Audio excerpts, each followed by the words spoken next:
Do you worry about feeling lonely when you move to Portugal? This was a huge weight on my mind when I moved here myself.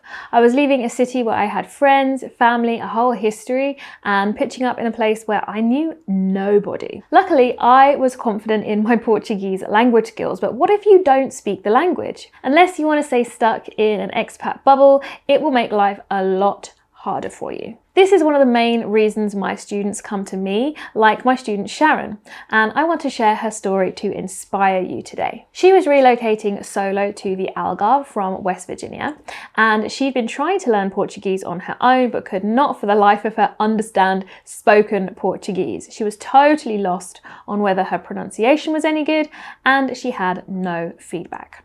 Sound familiar? I knew that this was where I wanted to retire. And I started out by taking some Portuguese with Pimsleur and doing some apps, and felt that I was just really getting nowhere with it. It was hard for me to reproduce the sounds that I needed to repeat to learn the language. It was really even difficult for me to hear what those sounds were. And I did work with a few other apps that you can download on your phone.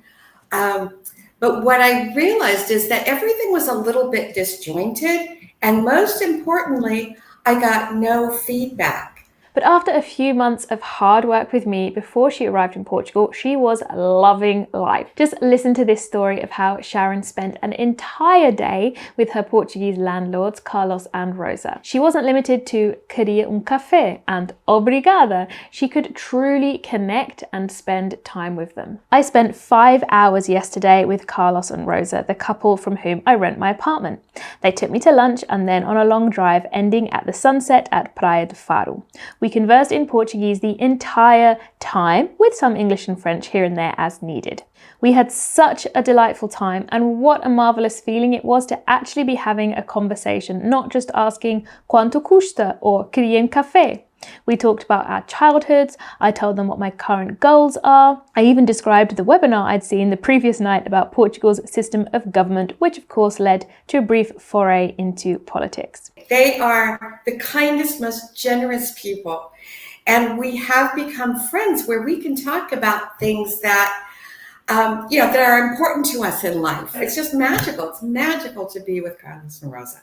It's not just Sharon who is having a blast. Carlos and Rosa are learning new things and having fun too. And this is what language learning is really about, in my opinion. Sharon's story doesn't end there. She now volunteers with a local food waste charity every week, which she's found invaluable for improving her listening skills. And the door was open, so I popped in, and in Portuguese I said, I'd like to volunteer here. And I speak a little Portuguese, but I don't understand very well. And I was told in no uncertain terms, that will not be a problem for you. Would love to have you. I started working there within a week. Amazing. And it is an amazing opportunity. And yes, it does help with listening comprehension. And sometimes I don't get it. And there's one colleague who will literally just take me by the hand and show me what she means. And, right. That's what she was saying. I get it now. So it's just been lovely. If you've dreamt of fitting into your local community in this way, of making Portugal your home and surrounding yourself with friends, but have doubted it's possible, I want to show you that it really is possible for you. Click the link below this video and find out more about how I can help you. Até já!